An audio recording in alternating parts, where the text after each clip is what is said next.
Hello everyone, आप देख रहे हैं LBS बायोलॉजी क्लासेस। मैं हूं अमरजीत और आज आप मेरे साथ डिस्कस करने वाले हैं जनन के बारे में, जो कि कक्षा 12 का एक बहुत ही प्यारा सा टॉपिक है।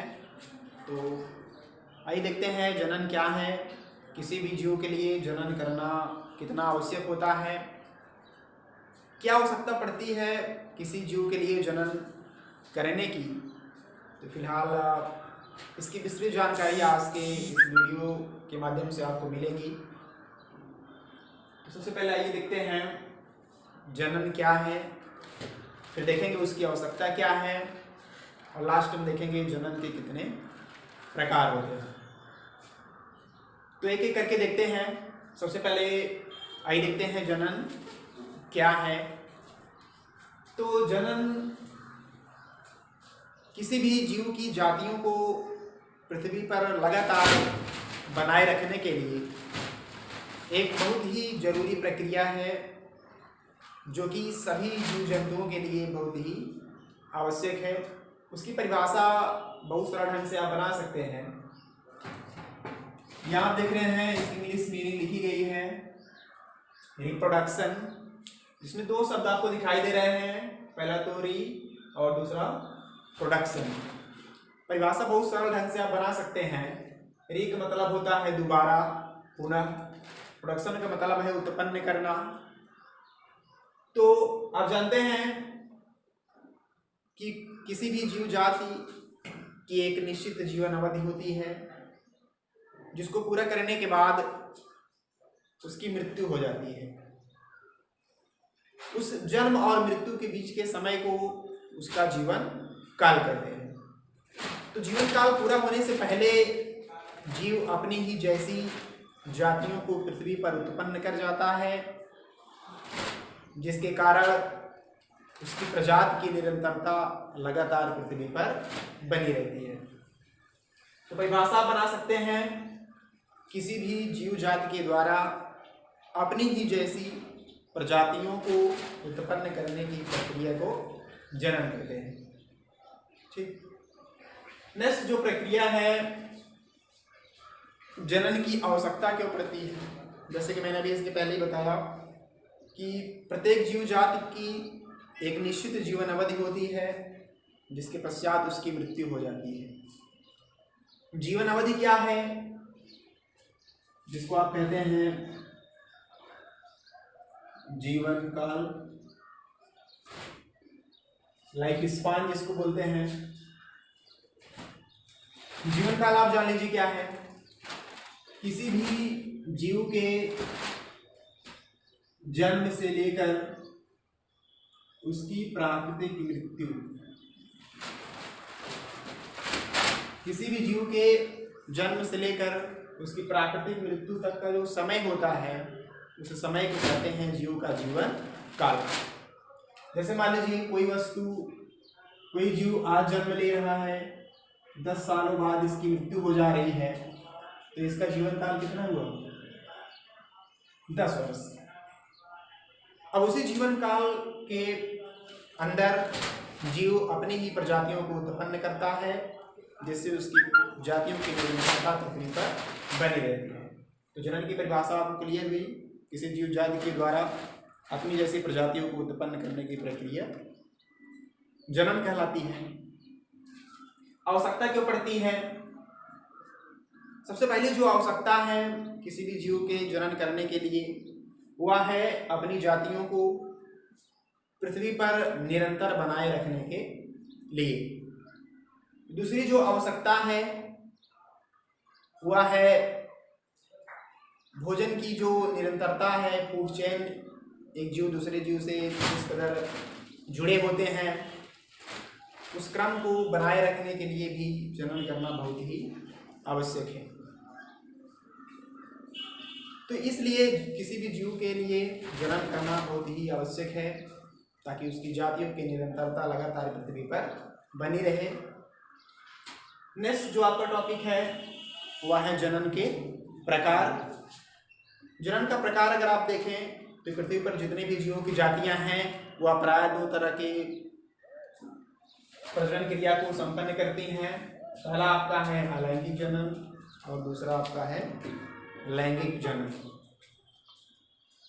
सबसे पहले आइए देखते हैं अलैंगिक जनन क्या है। अलैंगिक जनन जैसा कि आप जानते हैं कि इनमें किसी एक पेरेंट्स की इन्वॉल्वमेंट होती है। इसमें कोई अकेला जीव बिना किसी लैंगिक अंगों की सहायता के, बिना निषेचन के स्वयं अपनी जैसी संतानों को उत्पन्न कर सकता है। तो परिभाषा अगर आप बनाना चाहें तो किसी अकेले जीव के द्वारा यानी अकेले जनक के द्वारा बिना निषेचन के, बिना युग्मक निर्माण के संतान उत्पन्न करने की प्रक्रिया अलैंगिक जनन कहलाती है। और सबसे खास बात जो है अलैंगिक जनन की कि इसमें जो भी जीव अपनी संतानों को उत्पन्न करता है वह बहु बिल्कुल अपने जनक के समान होता है, इसलिए उस संतान को क्लोन भी कहा जाता है, जो बहु अपने पेरेंट्स के समान दिखाई पड़ता है। तो अलैंगिक जनन क्लियर हुआ आपको, अकेले जनक के द्वारा संतानों को उत्पन्न करना बिना युग्मक निर्माण और बिना युग्मक संलयन के। नेक्स्ट जो प्रोसेस है लैंगिक जनन, सेक्सुअल रिप्रोडक्शन। इसमें क्या होता है, सबसे पहले दो विपरीत लिंगों वाले जीवों की आवश्यकता पड़ती है, जिसमें मेल और दूसरा फीमेल। सबसे पहले लैंगिक जनन में मेल और फीमेल गैमेट्स का फॉर्मेशन करते हैं, युग्मक बनाते हैं। युग्मक में संलयन होता है जिसको आप निषेचन कहते हैं। निषेचन के बाद एक द्विगुणित कोशिका का निर्माण होता है जिसको आप युग्मनस कहते हैं, जाइगोट बोलते हैं। उसमें विभाजन होता है तो नए जीव का निर्माण होता है। परिभाषा बता सकते हैं आप, किन्हीं दो विपरीत लिंगों वाले जीवों के द्वारा युग्मक निर्माण तथा युग्मक संलयन के पश्चात संतानों को उत्पन्न करने की प्रक्रिया लैंगिक जनन कहलाती है। तो वही सबसे पहले देख लेते हैं अलैंगिक जनन के बारे में विस्तृत रूप से। अलैंगिक जनन किन किन विधियों द्वारा किया जा सकता है, तो यहाँ आपको लिखा गया है अलैंगिक जनन की निम्नलिखित विधियां हैं। जिसमें सबसे पहले आप देख रहे हैं विखंडन के द्वारा, दूसरा आप देख रहे हैं मुकुलन के द्वारा, तीसरा आप देख रहे हैं बीजाणु के द्वारा, चौथा आप देख रहे हैं कायिक जनन और पांचवा आप देख रहे हैं पुनरुद्भवन। तो वही एक एक करके आपको बताते हैं कि अलैंगिक जनन की कौन सी विधियां कैसे संपन्न की जाती हैं किसी जीव जाति के द्वारा। तो सबसे पहले यही देखते हैं विखंडन के द्वारा कोई भी जीव अपनी जातियों को कैसे उत्पन्न करता है। विखंडन का मतलब आप जानते हैं टूटना। सबसे खास बात जो इस विधि में है कि इसमें प्रायः एक कोष की जीव इन्वॉल्व होते हैं, जैसे आप जान सकते हैं प्रोटोजोआ, अमीबा, पैरामीशियम, यूग्लिना आदि। उनमें क्या होता है, सबसे पहले उनकी एक कोशिका होती है।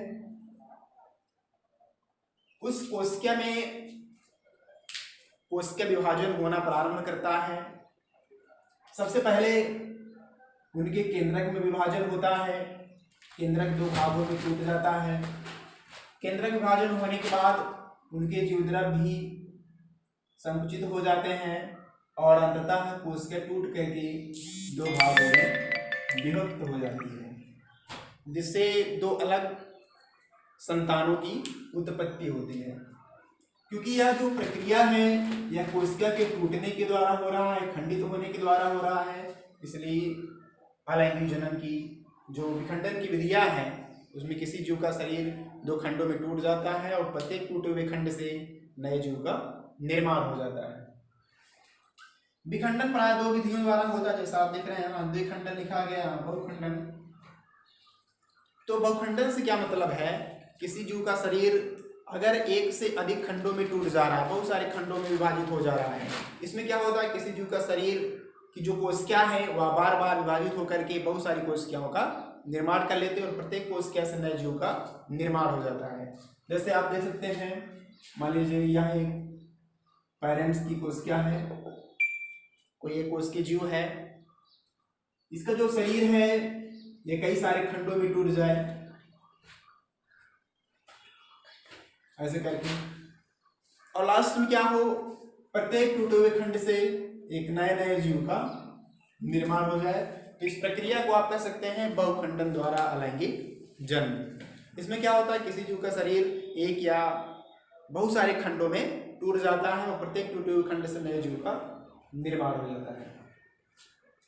दूसरी जो विधि है वह है द्विखंडन। नाम से आप जान पा रहे हैं, द्वि का मतलब दो, खंडन का मतलब खंडों में टूटना। इसमें क्या होता है, कोई भी पैरेंट सेल दो खंडों में टूट जाती है और प्रत्येक टूटे हुए खंड से एक नए जीव का निर्माण हो जाता है। तो क्लियर हुआ आपको विखंडन द्वारा। फिर से देख लीजिए, विखंडन में क्या होता है, किसी जीव का शरीर खंडों में विभक्त होता है और विभक्त होने के पश्चात खंडों से नए जीव का निर्माण हो जाता है। यह प्रक्रिया प्रायः कोष की जीव में पाई जाती है। इसमें दो तरह की विधियां प्रायः हैं, पहला है बहुखंडन, दूसरा है द्विखंडन। बहुखंडन में क्या होता है, जीव का शरीर बहुत सारे खंडों में टूटता है, प्रत्येक खंड से नए जीव का निर्माण हो जाता है। द्विखंडन में क्या है, जनक कोष क्या दो खंडों में टूटती है और नए जीव का निर्माण हो जाता है प्रत्येक टूटे हुए दोनों खंडों से। तो क्लियर हुआ। नेक्स्ट देखिए, मुकुलन द्वारा बाई बडिंग। मुकुलन में क्या होता है, किसी जनक के शरीर के ऊपर मान लीजिए यह एक कोश क्या है, ईस्ट कोशिका। इसमें सबसे पहले क्या होता है, एक उभारदार संरचना निकलती है जिसको मुकुल कहते हैं, बर्ड कहते हैं इसको। मुकुल धीरे धीरे बड़ा होता है और कुछ समय पश्चात केंद्रक विभाजित होकर के केंद्रक का कुछ भाग मुकुल में चला जाता है, जिसके कारण मुकुल जनक के बिल्कुल समान हो जाता है और कुछ समय पश्चात यहाँ से टूट करके अपना एक स्वतंत्र जीव का निर्माण कर लेता है। तो मुकुलन में क्या होता है, किसी भी जीव के शरीर के ऊपर बाह्य वृद्धि निकलती है जो धीरे धीरे बड़ी होती होती जनक के समान हो जाती है और अंत में क्या होता है, वह वृद्धि टूट करके जनक से अलग हो जाती है और अपना एक नए संतान के रूप में कोशिकाओं को निर्मित कर लेती है। इसकी दो विधियां हैं, एक बाह्य मुकुलन, दूसरा आंतरिक मुकुलन। बाह्य में क्या होता है, जो वृद्धि निकलती है वह शरीर के अंदर से निकलती है और बाह्य में क्या होता है, जो मुकुल निकलता है शरीर के बाहर से निकलता है और आंतरिक में क्या होता है, जो वृद्धि निकलती है, जो मुकुल निकलता है वह शरीर के अंदर से निकलता है। तो वृद्धि अगर बाहर से निकल रही है तो बाह्य मुकुलन, अगर अंदर निकल रही है तो आंतरिक मुकुलन। नेक्स्ट आप देख सकते हैं बीजाणुओं के द्वारा।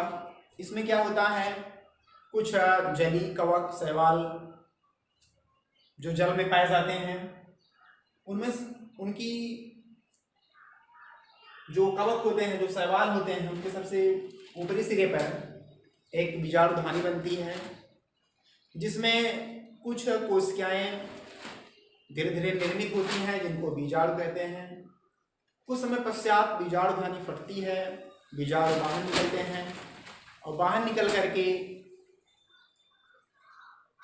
अपने ही जैसे नई संतानों को अंकुरित होकर के निर्मित करते हैं। इसमें दो तरह के बीजाणु होते हैं, कुछ चल होते हैं, कुछ अचल होते हैं। जो बीजाणु चल होते हैं उनमें कशाभिकाएं पाई जाती हैं, यानी फ्लैजिलेट होते हैं। फ्लैजिला के द्वारा स्विमिंग करते हुए, मूव करते हुए एक स्थान दूसरे स्थान तक जाते हैं और अनुकूल परिस्थिति आने पर अंकुरित हो जाते हैं और नई कवक जाल का निर्माण कर लेते हैं, नए शैवाल का निर्माण कर लेते हैं। जो अचल होते हैं वे अनफ्लैजिलेट होते हैं, अकशाभी होते हैं, उनमें फ्लैजिला नहीं पाया जाता है, जिसकी वजह से वह जहाँ गिरते हैं वहीं पर अंकुरित होकर के कवक जाल का निर्माण करते हैं या शैवालों का निर्माण करते हैं। नेक्स्ट प्रोसेस आप देख पा रहे हैं कायिक जनन। कायिक जनन क्या है, कायिक जनन में प्राय पौधे इन्वॉल्व होते हैं। पौधों में क्या होता है, उनकी जड़ से, उनके तने से, उनके पत्तियों से नए नए पौधों का निर्माण हो जाता है। तो कायिक जनन क्या है, किसी पौधे के जड़ से, तने से, पत्तियों से अगर नए पौधे बनते हैं तो प्रक्रिया कायिक जनन कहलाती है, जो पौधे में दो तरह से पाई जाती है, एक प्राकृतिक रूप से, दूसरा कृत्रिम रूप से।